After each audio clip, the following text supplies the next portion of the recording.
You know, on the air here, if you've listened for a while, that we will draw attention to the moral decline in our society, that we will encourage believers to walk as children of light, to let their light so shine in their good deeds and their holy living, that it will expose the darkness and turn people to the Lord.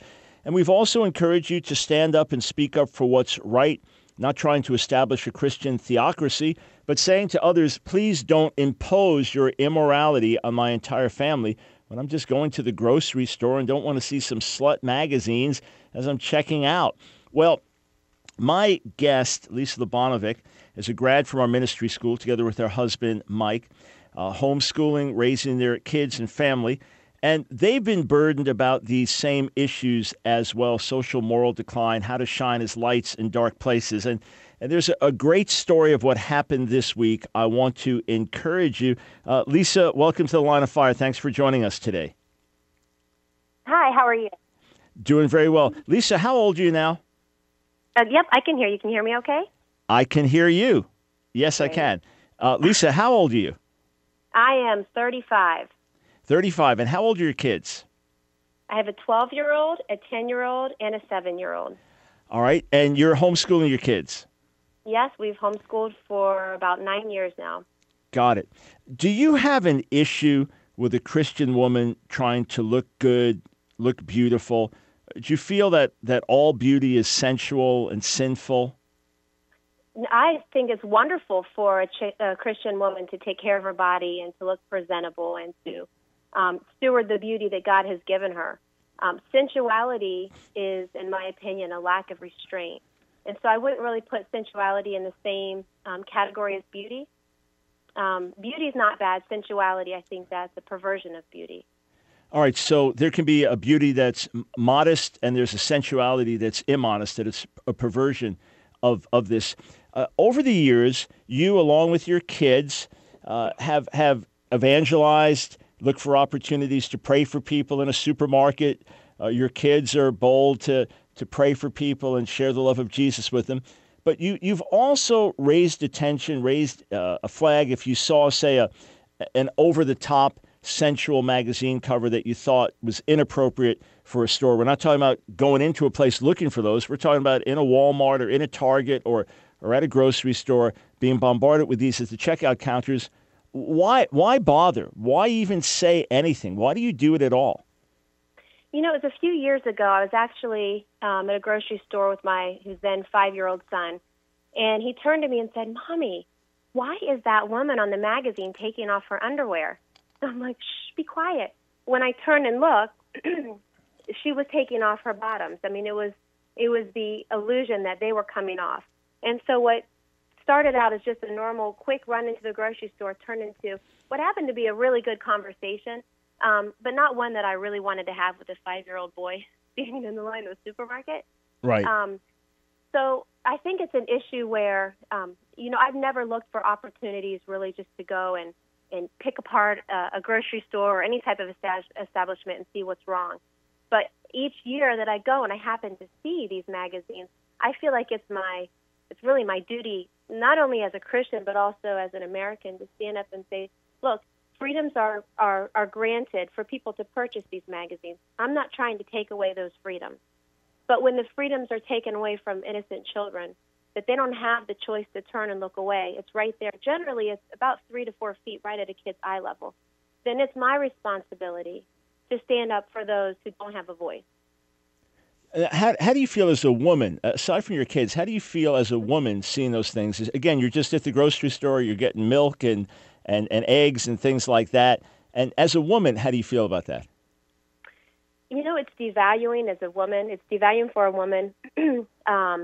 And over the years, I was just really thinking recently about a time I was 14 years old, and junior high and high school, I had entered into the modeling agency or industry just slightly. And I was attending this runway, and it was a spring line. They were getting ready to debut this company's spring wardrobe. Well, when I went there, the group of girls my age, like I said, I was 14. When we got to see the wardrobe, it was all bikinis. I was like, what? And so as a 14-year-old, I guess I should have felt like it was wrong and I shouldn't have done it, but I didn't have that awareness, unfortunately.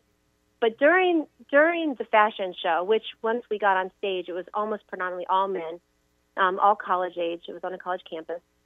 The feelings that I felt, and I felt dirty. I felt ashamed. I didn't feel beautiful. The guys were calling things out from the crowd. It opened my eyes from that point on. I actually, shortly after, that was one of my last modeling jobs that I did. It was runway. And it made me see that times are changing where women, even though we've gained some freedom throughout the decades, we're losing our freedom by the things that we're allowing to be defined as beauty and acceptable. Yeah, absolutely. And well said. And then for me as a man, I don't want to look at that. I'm not looking at that at home. I'm not choosing to look at that. I'd rather not look at that. So why am I being confronted with it in the store? All right. The other night, you and your husband are out, and you had an interesting event. What happened? Well, I say that our lives are never dull, but sometimes it surprises me. My husband and I were doing our our weekly date night, and we went into a bookstore, and the only seating happened to be near the magazine section. And like I said before, I don't have it on my calendar that every springtime I'm going to go harass every grocery store establishment that carries a Sports Illustrated swimsuit magazine. It just happens that every year I'm bombarded with it, and I see it. So we're sitting down. He's looking at a gardening book. I'm looking at a cookbook, and I look up. And by far, the worst of the past several years, magazine was right there. And I turned to my husband. I said, I got to say something. This is so bad. And it was the only magazine that had several issues in several different spots for people to view. The others were just single issues. So I found a manager, and I don't feel like I was talking loud. I just quietly said, hey, there's kids in the store. Is there a way we could, put something, cover these, put these in an area where kids can't view? And, out of nowhere comes this screaming man, already angry about something. I'm sure it had to have been, but just really challenging my concerns. And, I've done some volunteer work for some anti-trafficking organizations in the city, and just said, these are the type of things that, in my opinion, really contribute to the growing problem of child trafficking and then, of course, the trafficking of women. And that was not what he wanted to hear. And it almost got very violent, actually. And thankfully, my husband was there and, kind of got the guy out of my face. And but you say it almost got violent. You're talking about a guy starting to yell and threaten you guys? Yeah. He was yelling and threatening and let us know that he was an Army Ranger and was ready to show us his skills. It's like, whoa, okay. I just, wanted the magazine to be turned around. I didn't really, I wasn't expecting that. But it was, I feel like it was a great visual for, I'm sure the whole store to see that something that seems so innocent really fuels something that's a lot more vicious. And not everybody, I'm sure, that reads the magazine has that aggression or that response. But it sure did provoke one from the gentleman that we encountered. Right. Ultimately, the security had to come, didn't they? Yeah, security came, walked us to our car.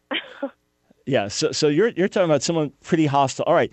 Well, rather than just back down and quit, you have pursued this, and you wrote, just got online, checked what you needed to, or found information, wrote to grocery chain, different places like that. One of the big grocery chains in Charlotte, North Carolina area and elsewhere is Harris Teeter. What happened when you wrote to them about the Sports Illustrated swimsuit issue? I was pretty shaken up after the event before. I can't remember the last time I had a grown man in my face, threatening me. And so I had a hard time sleeping. I just kept thinking about, man, I've got to do something. It's one thing to get a few stores to make adjustments, but this really is a problem, and it's affecting a lot of people. And for me, my heart really reaches out to the children that are negatively affected. And so I got online, and I looked up a few corporate phone numbers. I called some local stores, but then I thought, man, I've got to go bigger. There's a way that if I could just reach one person that could make decisions for all the stores, it just seems like it'd be a more effective approach. So I looked online, and I found Harris Teeter's corporate number. I also found Walmart's corporate number. You just do a Google search. It did take a little bit of searching, but I eventually found it, made a few phone calls. And I heard back from both the individuals that I need to speak to, left messages, and both called me back almost immediately. All right, stay right there. We've got a break. You're going to hear what happened. Here's one person, got confronted, someone angry, threatened to hurt them. Security had to walk them out to their car for their safety. Rather than back down and quit, this now became an opportunity to go further. You'll be encouraged by what you hear. Stay with us.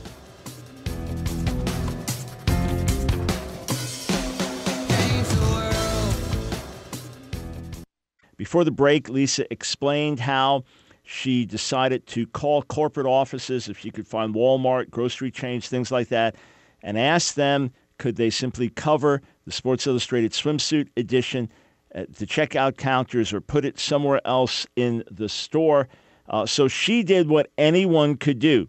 She got online, she looked up numbers, and she got calls back. All right, Lisa, who actually called you back on this? Which companies? I had Walmart corporate called me back, and then also Harris Teeter, which is a grocery store chain, called me back. All right, what happened? Well, to my surprise, every time that I've expressed my concern to a manager or at an upper level, I don't always get a great response. Some look at me like I'm crazy, but this year it was really remarkable. And when I go to talk to these people, I always try and check my heart, and I always try to make sure that I'm going to them, first of all, motivated by love, and that I'm smothering what I have to say with honor and respect, because I feel like if I'm not, I'm becoming what Paul described in 1 Corinthians 1:13 as a resounding gong or a clanging cymbal, and nobody really wants to hear that. So I check my heart, before they called, and when they called back, I was ready, and I just explained my concern, what I've shared today, and both of the people that I spoke to said, "We totally see your point, absolutely." Actually, the one guy said, "There's upper level from Walmart. There's upper level that has to make the final decision, but I promise you, I will do everything I can to either get the magazines removed or to get cardboard inserts put in front where there's absolutely no image showing, only the header of Sports Illustrated swimsuit is revealed." Harris Teeter went a step further, and I actually just received an email back from the gentleman that I spoke to yesterday. He emailed me back today, and he said, "I've sent an email to every single one of our stores, letting them know that if the magazine is in the front by the checkout, it needs to be moved to the back to the magazine section. And it also needs to be covered, the image needs to be completely covered with one of our cardboard inserts." That was really cool and really encouraging. Yeah, absolutely. And you sent me a copy of that. Again, all we're saying is it's a grocery store. It's not a place where people are going to get hardcore magazines, just like you don't have Penthouse or Playboy at the checkout. There are things that are just a constant bombardment, degrading and sexualizing women, inappropriate for children, offensive to many men. We're simply saying it's a grocery store. It's a general store, Walmart or Target. Just be respectful of your customers and don't impose immorality on us. And it does have an awakening effect on believers that do this, causes us to search our own hearts about hypocrisy and morality. And it can have a ripple effect, often leads to conversations about the gospel. If you shop at a Harris Teeter, first go in, and if you notice the magazine's been removed or it's covered, go and thank the manager and say, "Hey, we really appreciate you doing that." It's a little thing. Express appreciation for it. If you notice that it's still there, then just say, "Actually, according to corporate management, it's supposed to be covered or removed. Please check on that, and we would like you to remove it." And I found them to be responsive as well. Lisa, one last question for you. You have been homeschooling your kids now for 9 years. You're in the world. You live in the world. You get involved in outreach and practical service, but you're not of the world. Do you feel that it's fighting a losing battle, or do you feel that as God's people, we can make a difference and your kids can be raised to love the Lord and love purity as well? I mean, I definitely don't think it's a losing battle. If every generation thought the battles that were put in front of them were losing, would we even have in America? So, no, I think that every battle that God has allowed to be in front of us is one that's worthy of us to recognize, to take courage, and to do our part. I can't win this battle on my own, but together with others, we can win any battle in God. So My kids are really cool. You know, I don't impose my beliefs on them. They know what I believe. I train them in the principles that we find in the Bible. And, you know, concerning beauty, one of our core values, we educate classically, and one of the core values is to cultivate wisdom and virtue by nourishing the soul on truth, goodness, and beauty. And so we spend a good portion of our days contemplating beauty and thinking about things that are beauty, because beauty ultimately comes from God. But it's a perversion of beauty that does the opposite of what we're trying to achieve. And so our kids have been really reaching out on their own without us having to push them out there, and it's been really cool to see them grow. Yeah, it's been great to see them grow as a family and to see your faithfulness in the Lord. Lisa, you have encouraged many, and I plan to write this up and post the story to encourage others as well. Everyone can make a difference. I'd like to see the whole world change overnight, but that's not how it happens. So we do the right thing. We walk in love. We speak the truth. We stand for morality, and change does come. Lisa, you're a great example. God's blessing to you and Mike and the family. Thanks so much. We appreciate it. We feel the same about you. All right. Thank you. 866-34-TRUTH. Let's go to Donna in Long Branch, New Jersey. Thanks for calling the Line of Fire. Hi there. Thank you. Yes, I just wanted to make a comment to what I heard the lady talking about earlier, Lisa, about Sports Illustrated and what she experienced. Yep. And how I also have had experiences in stores. And I walked in a ShopRite, and there was Sports Illustrated right smack in the front, right next to the courtesy booth. And I got so upset, and I did, I told them, and they said it's out of our hands to call this number, and I called that number, and lo and behold, I came back the next day, and they had moved it from in the front to the back, and I really believe we can't just sit back when we see things. We have to say things. We can't just keep it to ourselves and say, well, that's how things are going.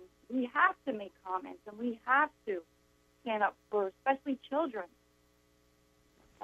I don't understand how we cannot say something.